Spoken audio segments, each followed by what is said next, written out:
Pemain-pemain Jepang juga sangat waspada. Pemain-pemain Indonesia memang berkualitas. Menarik nih, si Sugawara, salah satu pemain dari timnas Jepang, Sugawara yang pernah main di AZ di Belanda. Dia bilang hampir semua pemain dia kenal. Sintayong sendiri sekarang manggil kan itu ada Jakub Sayuri ya. Jakub Sayuri juga ini bisa menjadi salah satu opsi untuk mendampingi Ragnar, kemudian juga Rafael Struijk nanti di lini serang. Kemudian juga bicara misalnya begini, di 3 lini pertahanan, kemudian 4 di tengah.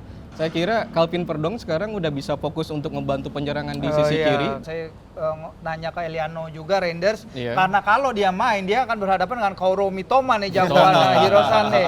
Ya di sisi kanan. Tapi dia bilang saya nggak takut. Oke, Mitoma pemain bagus, tapi menurut Eliano saya juga pemain bagus kok, so it's fine.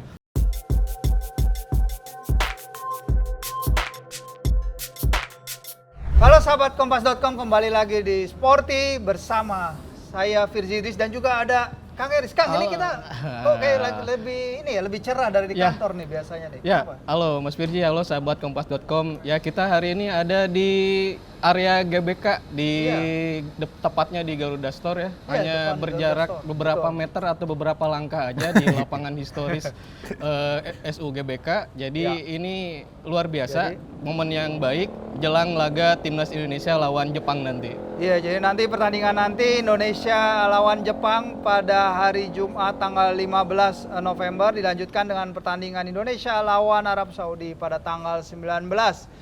Kita di SUGBK sendiri, tapi kayaknya kalau cuma udah tempatnya baru, enak, outdoor gini, baju bagus dan lain-lain, kita Kang Eris kok cuma berdua doang kayak nggak cocok gitu, sahabat Kompas.com, nggak lengkap gitu. Oleh karena itu kita perkenalkan di sini ada Hiroaki. Hai domo, tomodachi Kompas.com. Saya Hiroaki Kato. Hiro, aku perhatiin kamu memang ya pasti pencinta sepak bola Jepang, tapi kamu ceritain dikit dong, mungkin yang pada kenal kamu sebagai artis, sebagai pemain film, Netflix dan lain-lain, tapi passion kamu terhadap sepak bola itu dari mana sih? Wah, dari sejak SD saya sudah main sepak bola di Jepang. Terus waktu SD SMP tuh masih saya pengen jadi profesional sepak bola. Sempat di akademi? Waktu SMA saya masuk ke seleksi Tokyo, tapi di situ ada banyak saingannya dan saya sadar diri kayaknya tidak mampu. Saya ganteng lebih baik nonton main film aja gitu, film aja gitu. Tapi ya seserius itu saya main bola dan sampai kampus kuliah, karena di Jepang kan ada pertandingan dan liga kampus antar kampus juga yang sangat kuat juga. Jadi saya main di situ. Akhirnya sampai sekarang masih main bola di sini juga. Posisi center back. Makanya nih tim Jepang tuh lagi banyak cedera. Saya aja. Seharusnya kamu aja ya main ya. Bisa menggantikan. Iya, karena kamu juga bawain beberapa laga J-League pun ya tahun lalu ya. Ya betul. Bisa ceritain sedikit J-League seperti apa nih sekarang? J-League itu bisa dibilang paling ketat ya.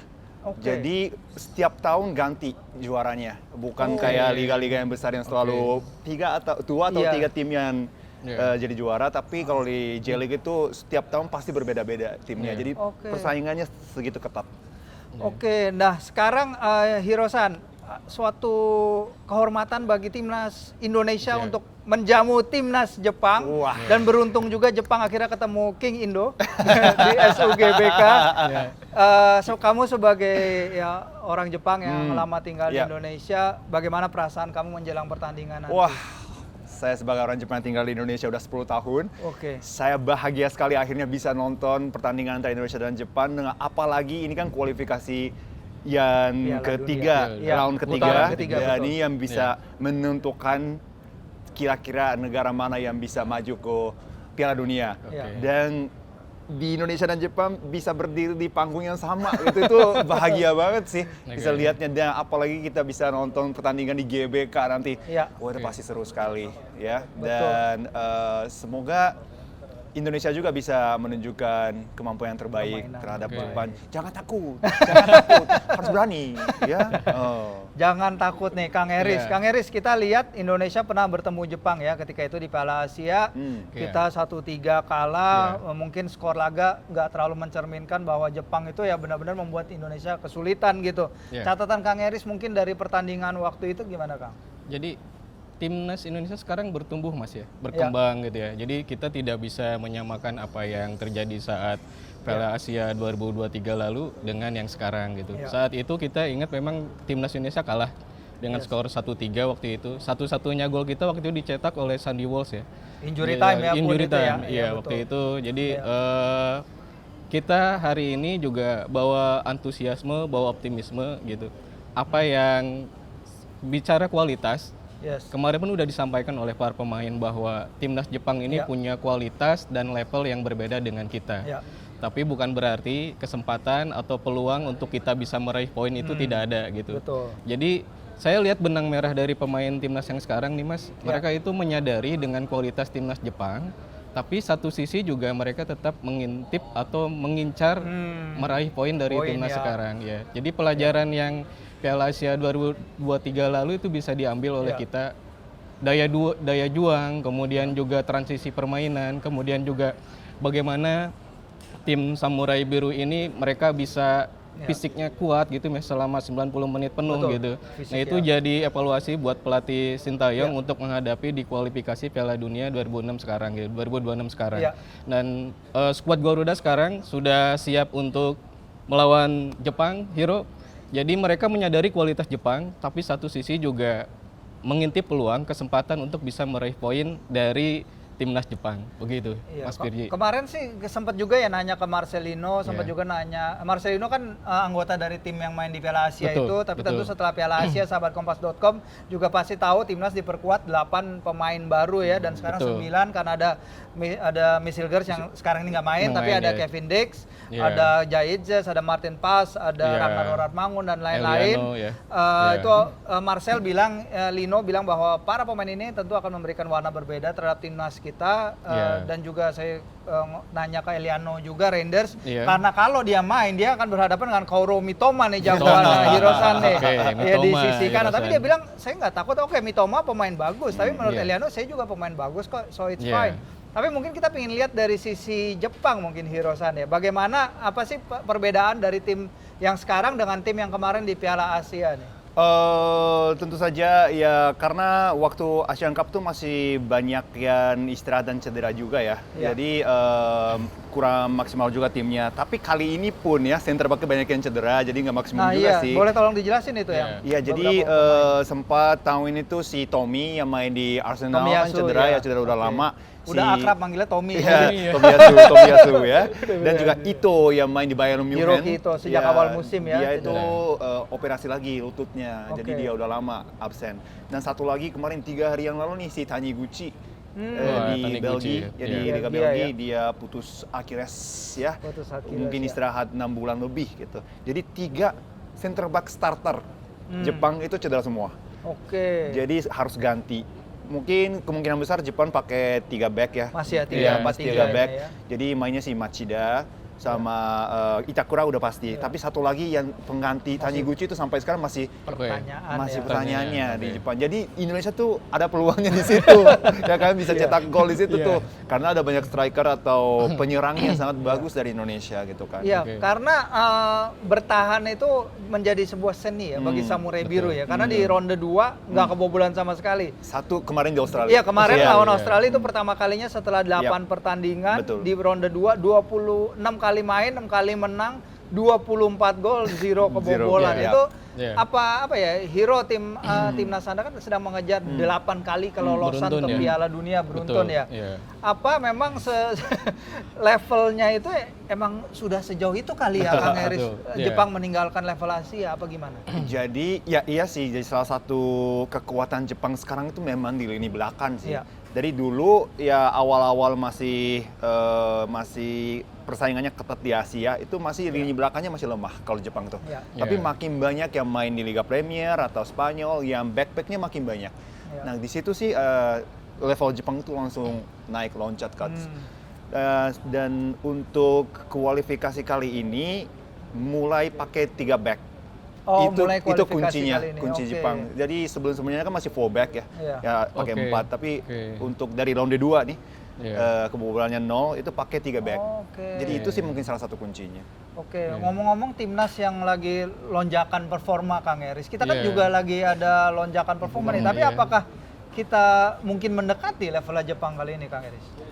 Untuk arah ke sana bisa, cuman memang Ya. butuh proses Mas ya. Jadi Ya. lonjakan seperti Jepang ini, karena Jepang pun ini dia berangkat dari proses yang panjang ya. Jadi ada pembinaan, kemudian juga kompetisinya juga dirapihkan, J-League-nya dan segala macamnya gitu ya. Jepang 7 kali beruntun tampil di Piala Dunia, dimulai dari 98 di Perancis ya, kemudian konsisten Nggak pernah juga, absen ya, betul. sejak itu ya. Bahkan juga sekarang bukan hanya sebagai peserta ya Jepang itu. Jadi belakangan juga udah bisa ngalahin menembus Jepang, 16 ngalahin Jerman, betul, Spanyol. ya, udah bisa menembus ke 16 besar, besar di ya. Piala Dunia gitu. Jadi kalau bicara apakah kita bisa seperti Jepang, melihat tren yang sekarang, kalau kita juga bisa jaga gitu Mas ya, jaga kompetisi kita, kemudian juga perbaiki apa yang kurang gitu. Kemudian tadi saya setuju dengan Hirosan bahwa para pemain yang berkompetisi di Eropa juga harus kita dorong ya, harus bisa berani di kompetisi luar negeri, karena itu juga bisa meningkatkan kualitas timnas kita gitu. Karena di timnas Jepang sendiri banyak sekali pemain yang berkompetisi di luar negeri ya. Sekarang ini hampir sekitar 20-an dari skuad Jepang itu berkompetisi di luar negeri kan ya. Jadi itu bisa menjadi hal yang positif untuk perkembangan sepak bola di negara Jepang sendiri. Dan kita berharap juga Mas Firji ya, di timnas kita sekarang makin banyak pemain-pemain kita yang berani untuk berkarir di luar negeri, sehingga ilmu-ilmu yang didapat pun bisa mereka kembalikan atau terapkan di timnas kita gitu Mas Firji. Jadi arah untuk bisa menyamai Jepang, setidaknya mendekati Jepang, saya antusias dan saya optimistis kita bisa ke arah sana gitu Mas ya. Betul. Gitu. Berbicara pemain-pemain nih, Hiro, tadi Kang Eris udah bilang bagaimana pemain-pemain Jepang sekarang menjadi starter ya di timnas, di di tim Eropa, klub mereka masing-masing. di klub Eropa, ya. Mungkin kalau menurut Hiro sendiri, pemain Jepang mana sih yang perkembangannya Hiro paling senang lihat gitu dalam setahun terakhir mungkin? Wah, mungkin ada 2 pemain ya. Salah satunya adalah Mitoma yang kemarin untuk kontribusi untuk mengalahkan Manchester City kemarin ya. Dan satu lagi Kubo. Takefusa Kubo yang di Real Sociedad mengalahkan Barcelona dan dia menjadi man of the match untuk pertandingan itu. Nah, 2 pemain itu berkembangnya sangat pesat ya, dan sekarang tuh starter dan juga bisa dibilang pemain kunci atau pemain bintang di tim masing-masing. Nah, itu sih luar biasa ya, hebat kalau sekali. Hidemasa Morita itu bagaimana tuh lini tengah? Karena nanti kan lini tengah juga bakal kunci karena dia main bersama Sporting yang sistem coach banget kan, Ruben Amorim itu. Dan dia bagaimana sih permainan dia nih? Iya, ini sekarang ada isu nih, Amorimnya pindah. Apakah Amorim ajak Morita ke Manchester United? Itu lagi rame tuh di Jepang media. Oh, lagi media Jepang mulai membicarakan itu. Apakah Ruben ketika dia pindah ke MU akan membawa Morita? Iya, betul. Karena dia salah satu pemain kunci juga kan di Sporting Lisbon, kan Sporting sekarang. Jadi mengikuti jejak Kagawa nanti ya? Iya. Semoga ya. Tapi sekarang memang lini tengah yang Morita sama Endo yang di Liverpool, kedua pemain ini tuh sangat-sangat penting ya. Kalau tanpa mereka kayaknya agak susah nih untuk kerjasama kalau Jepang itu. Karena sistemnya Jepang itu 3-4 tapi 2-1 ya. Jadi ada Minamino, ada Doan ya biasa, Ritsu Doan. Nah, Ritsu Doan kita kenal di Piala Dunia ya Kang. Maksudnya banyak orang mulai mendengar yang golnya lawan Jerman itu kan. Dia di Freiburg ya, betul, di Freiburg. Nah, itu kan banyak juga nih Hirosan pemain Jepang yang main di Bundesliga, main di Jerman. Emang secocok itu ya pemain Jepang itu bersama iklim sepak bola Liga Jerman? Di Jerman ya? Iya, di Jerman. Kayaknya sih Jerman itu kita sifatnya mirip katanya ya. Memang dari dulu banyak yang bilang orang Jepang sama orang Jerman itu sifatnya mirip karena pantang menyerah gitu. Dan sangat rajin. Ya, jadi memang dari dulu banget nih, sebelum Jepang sekuat sekarang, itu kita pernah belajar dari Jerman juga. Jadi kita mendatangkan pelatih-pelatih dari Jerman. Awal banget tuh dari Brazil. Tapi setelah itu kita pindah ke Jerman. Iya, Jerman, dan kita belajar banyak dari Jerman waktu itu. Jadi mungkin gara-gara itu kali ya. Play modelnya itu mungkin dari Jerman juga. Ya. Sementara kita ya Kang Eris masih tersebar ya ke berbagai ini. Mungkin kita nggak ada kerjasama juga mungkin sama JFA dengan seperti JFA dengan DFL gitu. Tapi nanti kalau kita lihat tadi Hiro udah bahas bagaimana lini belakang nih Kang Jepang yang mungkin jadi titik lemah. Apakah kita punya kapasitas untuk mengeksploitasi lini belakang itu? Karena kita tahu di China kita mendominasi possession, corner, shots, tapi nggak tembus nih. Sekarang lawan Jepang gimana Kang? Ada kesempatan ngelihat tadi memang Taniguchi ini salah satu center back yang jadi andalan ya di timnas Jepang gitu. Jadi cederanya dia bisa jadi salah satu tanda kutip ya berkah untuk timnas kita melihat harus bisa memanfaatkan peluang itu. Bicara soal apakah kita bisa mengeksploitasi kelemahan-kelemahan itu juga bukan perkara mudah sebenarnya Mas. Saya yakin juga timnas Jepang juga sudah punya plan A, plan B dan segala macamnya gitu untuk mengatasi hal itu. Cuman apapun saat pemain andalan, saat yang utamanya cedera itu selalu ada kesempatan bagi kita, utama para penyerang ini untuk bisa memanfaatkan hal itu gitu. Kami berharap utamanya di Indonesia ini ya bisa barisan penyerang kita mulai dari Rafael Strike, kemudian juga Ragnar Ottmangun atau nanti yang diturunkan bisa aja misalnya Witan ataupun Egy ataupun Marcelino bisa memanfaatkan ketidakhadiran Taniguchi yang cedera itu ya, bisa memaafkan hal itu. Meskipun nanti akan tidak mudah karena back-back yang lain pun di timnas Jepang ini sangat solid karena seperti yang tadi Mas, si Ritsu Doan ini juga udah menyampaikan bahwa kekuatan timnas Jepang itu ada dua hal. Yang pertama itu dari barisan pertahanan, yang kedua di lini tengah. Karena di barisan pertahanan mereka bisa membuild up serangan gitu ya dengan benteng yang solid. Dia bisa mengcover si Gion Suzuki ini, si kipernya ini ya bisa mengomando dengan tenang gitu ya barisan pertahanan ini. Kemudian di lini tengah juga mereka kan cukup solid juga dengan banyaknya pemain yang berkarir di Eropa ya. Di situ juga jadi kekuatan timnas Jepang. Itu menurut Ritsu Doan. Jadi kolaborasi di belakang kemudian juga dengan di tengah nanti saat bola mengalir itu kan ada Kubo, kemudian ada Minamino, kemudian juga bisa juga tadi nanti diturunkan Endo ya. Endo diturunkan, kemudian juga Ritsu Doan. Wah itu jadi sangat jadi tantangan besar bagi timnas kita gitu. Cuman kembali lagi bahwa apakah absennya Taniguchi itu menjadi hal yang baik untuk kita? Tentu kalau saya iya itu bisa jadi kesempatan karena bagaimanapun Taniguchi ini memang menjadi center back andalan di timnas Jepang. Meskipun saat lawan Australia kemarin dia bunuh diri dia bunuh diri gitu. Satu-satunya gol Jepang yang saat ini diderita oleh Jepang di kualifikasi Piala Dunia itu kan baru 1 gol ya. Mereka bisa memasukkan 15 gol, kemasukan baru 1 dan itu luar biasa. Artinya apa?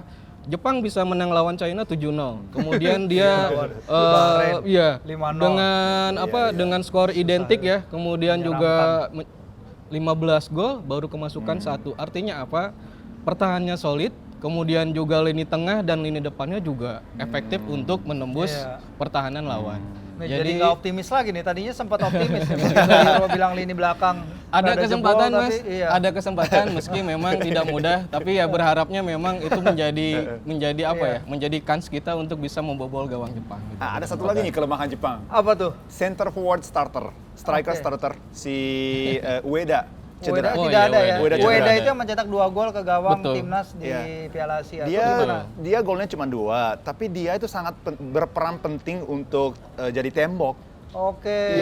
Pemantul lah ya. Pemantul ya. Jadi nggak ada. Nah itu sih jadi kelemahan juga nih. Ada peluang Indonesia. Nih kayaknya jadi kamu rada bingung nih nanti nih. Kamu duduk di set, Indonesia golin kayaknya. Tapi kamu nonton ya pasti ya? Nonton di stadion. Away stand ya? Ya away stand. Ada berapa nanti? Katanya sih cuma 2.000 tiket doang yang dijual ke Jepang ya. Jadi ya lucu sih kemarin sih seru orang Jepang juga bikin Garuda ID gitu ya. Jadi orang Jepang yang tinggal di sini bikin Garuda ID masih masuk akal ya. Tapi karena orang Jepang yang datang dari Jepang untuk nonton di Indonesia bikin Garuda ID itu agak agak itu susah. Tapi kamu bantuin mereka dong bikin. Karena sebenarnya kalau bikin nggak terlalu susah kan. Aku sempat nulis blog juga sih sempat nulis blog. Ya, untuk jelasin. Soal Garuda ID. Jadi untuk jelasin. Buat teman-teman yang dari Jepang datang ke sana. Mereka kontak kamu, mereka ketemu kamu dulu sebelum ke sini apa? Enggak sih, ada beberapa yang kirim DM ke aku, yang gimana caranya ya atau bisa jelasin nggak ya gitu, gimana kondisi Indonesia sekarang kayak gimana? Pada nanya ya. Nah memang kalau kita ngomong tadi pemain-pemain yang berasal dari Jepang dan juga supporter yang berasal dari Jepang, ada juga yang masih dari Jepang tapi main ke Indonesia, yaitu Yuto Nagatomo. Kemarin 38 tahun, 142 caps. Banyak juga yang nanya, sempat jadi trending topik juga Hiro. Betul. Kenapa Yuto Nagatomo masih dipanggil? Kenapa kira-kira? Kayaknya sih kalau lihat dari behind the scene timnas Jepang itu kan selalu ada di JFW TV ya, di YouTube channel. Di situ selalu ada video yang behind the scene. Nah kalau lihat dari situ, dia yang jadi perantara antara tim pemain Eropa dan juga Jepang. Jadi kita harus combine kan semuanya. Jadi dia jadi perantara karena dia itu sangat ceria ya, orangnya ceria, happy banget selalu, dan dia yang paling giat untuk training. Nah itu yang dia yang memimpin semua pemain-pemain muda lebih supaya fokus kali ya. Iya ya, karena penting ya bagaimana pemain dari berbagai negara dikumpulin. Nagatomo kalau kita lihat jumlah capsnya 142 tuh nggak ada yang bisa nyaingin kita. Indonesia paling dekat 48 caps itu sih. Salah satu pemain belakang, Rido salah satu yang tertinggi deh. Jadi memang secara pengalaman no debate lah, udah pasti Nagatomo yang lumayan. Iya benar, Kang Eris. Tapi kalau kita lihat Indonesia menyerang pertahanan Jepang pasti kayaknya datang dari sisi flank lagi ya. Sisi sayap lah ya. Dan dari kalau mereka pakai 3 back kan mungkin ada celah tuh di sisi kanan. Mungkin Kang Eris lihat ada Yakob sekarang, ada Yance, ada Verdong juga bisa main di depan, Eliano main di kiri. Siapa yang cocok nih Kang untuk membelah pertahanan? Jadi emang setuju dengan Mas Firji tadi ya. Jadi menyerang dari sisi flank jadi kesempatan kita, jadi peluang kita untuk bisa menembus pertahanan Jepang ya. Sintayong sendiri sekarang manggil kan itu ada Yakob Sayuri ya. Yakob Sayuri juga ini bisa menjadi salah satu opsi untuk mendampingi Ragnar, kemudian juga Rafael Strik nanti di lini serang. Kemudian juga bicara misalnya begini, di 3 lini pertahanan, kemudian 4 di tengah. Saya kira Calvin Verdong sekarang udah bisa fokus untuk membantu penyerangan di sisi kiri. Karena kiri ada Justin. Iya, betul. Nah, di situ Calvin Verdong akan fokus ke dalam penyerangan di sisi kiri. Kemudian di sebelah kanan, di sisi penyerangan sebelah kanan, bisa jadi Sintayong juga akan menempatkan Sandy Wolf di situ, Mas. Sandy Wolf juga akan ditempatkan di situ, atau bisa juga dengan Eliano kemungkinan di situ, Renders di situ. Kemudian di lini tengah saya kira Tom Hai itu udah jadi kuncian utama di sisi gelandang. Dia bisa didampingi oleh Nathan karena Ipar Jenner absen, Mas. Jadi Ipar Jenner itu absen, dia akumulasi kartu. Jadi kemungkinan di lini tengah lini tengah itu akan diisi oleh Tom Hai dan Nathan. Kemudian di lini serang saya kira Ragnar dan Rafael Strik itu udah jadi salah satu 2 orang yang selalu dipasang oleh Sintayong lah di sisi susunan pemain ya. Dan dia bisa ada kesempatan didampingi di satu posisi lagi itu Yakob Sayuri. Kemungkinan besar. Kalau tidak mungkin Witan Sulaiman di situ. Tapi memang sisi penyerangan dari sayap ini bisa menjadi kesempatan tim Garuda untuk bisa menghasilkan peluang untuk bisa membobol gawang Jepang. Nah, gitu. Sebaliknya Hiro nih, kalau tadi timnas menyerang, sekarang kalau Jepang menyerang karena absensi Ueda diganti oleh adanya Daizen Maeda yang kemarin baru nyetak hat-trick yang dia bawa Celtic lolos ke final Piala Liga di Skotlandia. Ada Koki Ogawa yang notabene adalah temannya si Verdong di teman setimnya Yuki Ohashi dan juga Kyogo Furuhashi yang sempat nggak dipanggil. Bagaimana nih kalau di depan nggak ada Ueda? Jadi lagi media Jepang tuh lagi ramai banget. Kyogo Furuhashi akhirnya comeback ke timnas karena dia udah cetak 75 gol ya di Eropa gitu ya. Jadi sangat berharap dia bisa berperan yang penting untuk timnas Jepang. Tapi selama ini Kyogo Furuhashi nggak begitu bersinar di timnas Jepang ya. Jadi karena mungkin cara mainnya juga sedikit berbeda dengan Celtic ya, kalau timnas Jepang itu. Tapi semoga Furuhashi bisa berperan penting sih di timnas. Tapi pengganti Ueda sampai sekarang masih tanda ketip dan juga mungkin Ogawa kali ya. Karena Ogawa juga tinggi dan tipenya sama dengan Ueda. Ya, tapi kali ini ada banyak striker baru kayak Ohashi gitu ya. Itu baru ya. Jadi semoga dia juga dapat menit untuk main sih. Iya. Di Blackburn ya, 2 penyerang Celtic. Bahkan ada 3 pemain Celtic. 3 pemain sama termasuk Hatate ya. Kenapa pada suka ke Skotlandia itu apa sih hubungannya? Gara-gara sejak aja Postecoglou ya dulu. Postecoglou dan juga sejak Shunsuke Nakamura ya kali ya. Nakamura. Dia jadi legendnya Celtic dan sejak itu pemain Jepang tuh main di Celtic. Ya, Nakamura tuh salah satu. Iya. Salah satu ikon timnas Jepang juga. Iya, betul, ya. betul. Stylish banget kayak Stylish mainnya banget. ya. Iya. Oke. Tapi kalau ngomongin ini menarik sih. Ini Iya. mungkin rada ganti dikit ya topiknya. Iya. Tapi kan tadi Hirosan cerita bagaimana jadi pemain di level universitas, level sekolah SMA ya. Iya. Kan banyak hero-nya ya, banyak pahlawannya kan. betul. Nakamura, Kagawa, terutama angkatan 98 lah Kawaguchi dan teman-temannya. Nakata, Mas. Nakata, Oh, ya, dan Hide ya, Nakata. Kawaguchi, Nakata Ya. dan lain-lain. Nah, King Kazu juga masih Ya, main King sekarang. Kazu, ya. Tapi Betul. di Jepang ini kalau saya kan buka media-media Jepang juga, kita nyari informasi ya soal timnas Jepang. Itu banyak olahraga Jepang bersaing dengan baseball, terutama setelah Shohei Ohtani gitu. Betul. Betul. Jadi bintang ya mungkin bintang terbesar Ya. baseball sepanjang Ya. sejarah gitu, Ya. ngalahin Ya. Babe Ruth dan lain-lain. Ini kalau sebagai mantan pemain level akademi ini gimana ngelihat sepak bola grassroots di sana? Wah, jadi pertama kali munculnya J League itu tahun 92 kalau nggak salah ya. Iya. Jadi sejak itu sih agak-agak berubah kondisi di Jepang. Sebelum ada J League, anak-anak itu pasti main baseball. Sebelum ada J League Iya, pasti main baseball. termasuk saya waktu masih main SD kelas 1 2 3 saya masih main Oke. baseball. Karena orang tua pasti ajarin baseball. Ya. Gitu. Iya, karena semua orang itu main baseball. Tapi sejak ada J League, anak-anaknya mulai nonton pertandingan sepak bola Sepak di bola. TV. Oke. Nah, mulai di situ, dari situ berkembang dan paling bertambah banyak itu sejak pertama kali masuk ke Piala Dunia Oke. 98 di Prancis. Nah, itu yang mengubah suasana Jepang untuk wah, kita fokus nih atau kita menarik nih Iya. bisa hidup dari sepak bola gitu. Oke. Tapi sebelum-sebelumnya semuanya menuju dreamnya, impiannya pengen menjadi pemain baseball. Oke, Ya. iya, Ya. karena benar ya Ohtani dan lain-lain itu baseball bahkan mengalahkan orang Amerika dalam game Ya, mereka sendiri betul kan sekali. istilahnya. Iya.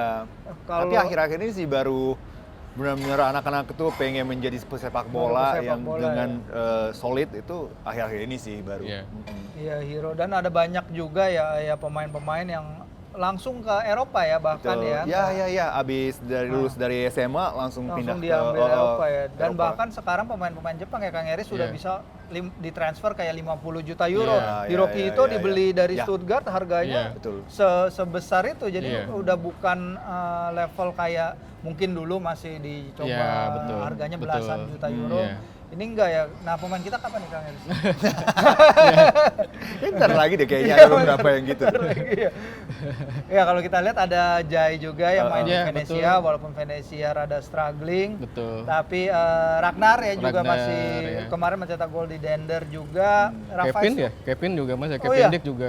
Nah ini Wah, Kevin Dix nih. ya. Ini gimana Kang melihat kehadiran Ya. Kevin Dix yang tadi malam ya kita syuting ini hari Rabu. Ya. Selasa malam ya nyusul tim langsung Betul. disambut oleh Coach Shin dan Martin Paz. Betul. Gimana Kang efek Ya. Kevin Dix? Efeknya dia datang aja disambut dengan gembira ya oleh squad kita Iya. ya. Wah, antusias Iya, antusias gitu. banget. Karena memang satu dia punya kualitas gitu ya. Punya kualitas, kemudian juga dia pemain yang serba bisa untuk di lini pertahanan. Dia bisa main di tengah, bisa main di kanan, bisa main di kiri gitu. Bahkan dia bisa juga membantu penyerangan di sayap kanan sebenarnya gitu. Salah satu di opsi mana-mana permainan dong dia dia. ya. Dia Nambal pemain yang kiri serba kanan. bisa, betul. Iya. Jadi secara postur juga kita juga bisa lihat ya, Kevin Dix ini menjadi salah satu pemain yang kalau misalnya bicara soal postur juga ideal gitu untuk di lini pertahanan. Saya kira ini menjadi tambahan amunisi yang sangat baik untuk timnas kita, untuk timnas Indonesia utamanya. Terlebih bersyukurnya bisa langsung dimainkan lawan Jepang. Iya. Kemarin sudah melewati proses naturalisasi dan segala macam dengan disupport oleh pemerintah dan segala macam. Akhirnya bisa tanding lawan timnas Jepang dan ini menjadi kekuatan atau amunisi baru buat timnas Indonesia. Dan Sintayong kemarin juga menyampaikan bahwa Kevin Dix ini juga akan dimainkan. 100%. 100%, dia bilang seperti itu, 100% akan dimainkan. Dan dia membawa antusiasme, dia membawa harmonisasi, dia membawa kebahagiaan. Kita lihat sambutannya juga cukup oke. Beberapa bahkan udah mengenal dia gitu ya. Beberapa pemain udah yang mengenal dia. Jadi mudah-mudahan dia bisa cepat beradaptasi, bisa cepat nyetel dengan lini pertahanan utamanya karena kemungkinan besar dia akan membantu Kerja keras. di lini pertahanan untuk lawan Jepang nanti nanti kemungkinan juga Sintayong akan menempatkan dia di lini pertahanan dulu karena memang tadi ya salah satu fokus Sintayong juga menguatkan lini pertahanan untuk bisa sesekali nanti akan melihat peluang untuk menyerang Jepang ya seperti itu. Saya kira jadi tambahan yang sangat baik Mas Firji dengan datangnya Kevin Dix ya, gitu. Antusias. Jadi ancaman Dan dia akan dimainkan Hirosan, dia akan dimainkan. Dan kita juga mudah-mudahan dia menjalani debut yang oke ya. Untuk kita supporter Garuda, saya berharap dia menjalani debut yang oke, menjalani debut yang manis seperti debutnya Miss Hilgers ya Mas Firji waktu itu dia membantu proses golnya ya saat lawan Bahrain waktu itu golnya Ragnar betul. Jadi berharap debutnya Kevin Dix oke ya dan berujung poin untuk Garuda Hirosan ya. Amin. Kok amin? Nah, kalau ini kan Kevin Dix kita melihat pemain timnas Jepang ya, tapi bagaimana Hiro sendiri melihat pemain timnas Indonesia? Oh ya. Mungkin Hiro nonton pertandingan-pertandingan timnas kita dan kalau nonton siapa pemain yang caught your eye gitu yang menarik perhatian Hiro-san? Ya aku selalu nonton pertandingan Indonesia sih. Oke. Dan ini bukan pendapat aku yang menarik nih. Si Sugawara, salah satu pemain dari timnas Jepang, Sugawara yang pernah main di AZ di Belanda. Dia bilang hampir semua pemain dia kenal. Oh iya. Iya. Pemain-pemain di Belanda di ya? Liga Belanda. Iya. Nah itu sangat menarik karena sebelumnya kan pemain-pemain Jepang itu pasti nggak tahu tentang pemain Indonesia. Tapi kali ini hampir semuanya udah kenal dan tahu. Apalagi Ogawa kan udah ada teman setim ya di ini. Jadi ini kejadian yang sangat positif ya untuk pemain-pemain Indonesia. Dan pemain-pemain Jepang juga sangat waspada. Pemain-pemain Indonesia memang berkualitas karena rata-rata pernah menjadi timnas di Belanda U21, 20 gitu ya. Jadi itu berarti udah buktinya berkualitas. Dan salah satu pemain Justin Hubner sih, karena pernah main di J-League ya. Oh iya, pernah main di J-League Ceres Osaka. Ya sayang sekali dia udah dipulangkan sama Urban Hampton. Tapi waktu itu dia cukup bisa adaptasi ke J-League. Butuh waktu sedikit lama lagi, mungkin dia benar-benar bisa adaptasi di J-League. Tapi cuma mungkin kekurangan waktu karena ada banyak kegiatan timnas Indonesia juga waktu itu kan. Iya, sayang sekali. Tapi di situ kita bisa lihat potensi Hubner tuh ada di situ dan kali ini pasti main kan dia kan. Iya, main dia benar. Iya, jadi saya selalu lihat Hubner dan berharap main bagus sih siapa. Menarik sih karena memang pemain Indonesia itu berapa kali pindah ke Jepang tapi kesulitan ya. Ya terakhir kan tentu aja Pratama Arhan mungkin Justin dulu ada Irfan Bahdim gitu. Sementara kok Thailand bisa Canatif gitu. Itu dia bisa main bagus Teraton bisa bawa timnya juara Liga Jepang. Mungkin perbedaannya apa kalau di mata Hiro tuh? Perbedaannya apa ya? Sama-sama dari Asia Tenggara ya? Iya, sama Asia Tenggara. Kenapa mereka bisa, kenapa kita belum gitu? Karena sebenarnya pemain-pemain Thailand itu selain mereka juga banyak ya yang pindah ke sana dan ada yang gagal juga sebenarnya ya. Tapi ada satu yang bersinar si Canatif dulu. Nah itu yang paling penting sih. Ada satu pemain aja yang mulai bersinar di J-League. Yang lainnya pada ikut. Tapi butuh satu pemain nih Indonesia yang bisa bersinar di situ.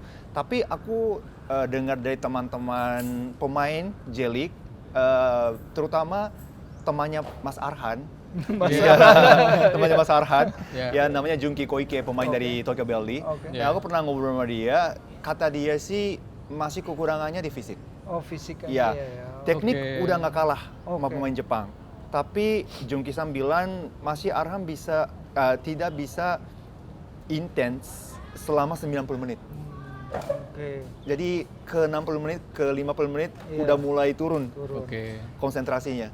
Nah, mungkin itu gara-gara fisiknya juga kali ya. Iya, masuk akal sih ya. Betul. Itu memang problema kita dari dulu ya. Bukan pendapat aku ya. Iya. Teman ya. Benar. Tenang.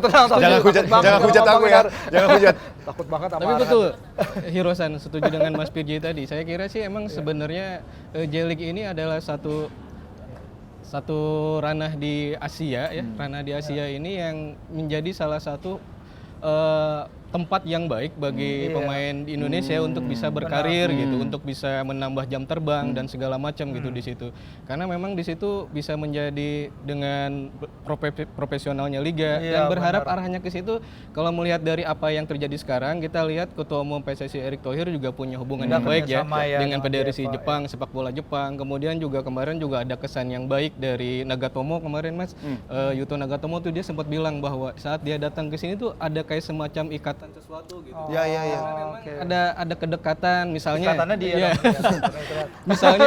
misalnya itu dia merasa ya karena banyak industri Jepang juga di Indonesia gitu ya. Dan kita berharapnya betul Mas, berharapnya juga pemain kita gitu ya bisa tahan lama untuk di J-League itu dan bisa bersaing juga di sana gitu, bisa lebih baik. Dan yang Hirosan tadi katakan ada salah satu aja yang bisa misalnya dia berprestasi misalnya di situ, ya berharap sih mudah-mudahan nanti ke depan akan ada sehingga dia bisa menjadi pintu masuk buat pemain-pemain kita untuk bisa berkarir di J-League itu ya. Itu J-League juga salah satu yang untuk di terdekat ya. Kita jangan dulu bicara misalnya Eropa kayak macam di Inggris misalnya atau bicara Spanyol dan segala macam. Itu di Jepang dulu aja misalnya yang jadi starter di Jepang dulu tuh bisa menjadi tanda kutip batu loncatan yang baik ke yang berikutnya gitu. Oke, kalau gitu nah terakhir Indonesia terkini menang lawan Jepang adalah pada Februari 1981 dalam sebuah laga persahabatan. Kemudian Indonesia kalah 3 kali dari 4 laga terakhir. Bagaimana prediksi untuk laga nanti? Mulai dari Hiro. Oke. Ini jawaban saya itu paling damai dan bahagia buat kedua negara. 2-2 seri. Karena biar gak konflik batin. Iya.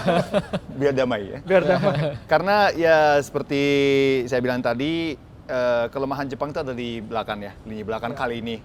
Jadi mungkin kebobolan 2 gol sangat memungkinkan karena serangan dari Indonesia sangat baik. Tapi serangan dari Jepang juga sangat berkualitas, semuanya main di Liga Premier dan Spanyol.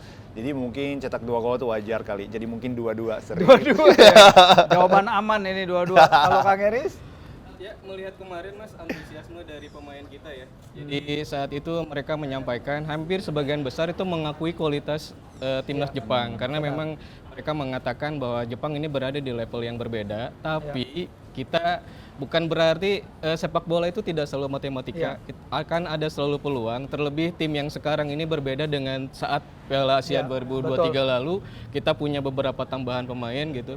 Saya kira realistis di tengah level timnas Jepang Mas. Hasil imbang pun saya kira prediksinya hasil imbang pun sudah cukup baik untuk timnas Indonesia. Sangat baik untuk timnas Indonesia gitu. Kalau Hirosan 2-2 mungkin prediksi saya sama lah. 1-1 gitu, 1-1. Entah siapa dulu yang mencetak gol tapi mudah-mudahan kita intinya bisa meraih poin dan terhindar dari kekalahan. Terhindar dari kekalahan ya. Kita sama deh kalau gitu ya. Oke, semua terima kasih waktunya. Arigato Arigatou atas waktunya. Terima kasih Kang Eris, terima kasih sahabat kompas.com yang udah datang menonton. Saksikan Sporty edisi berikutnya masih seputar Timnas Indonesia.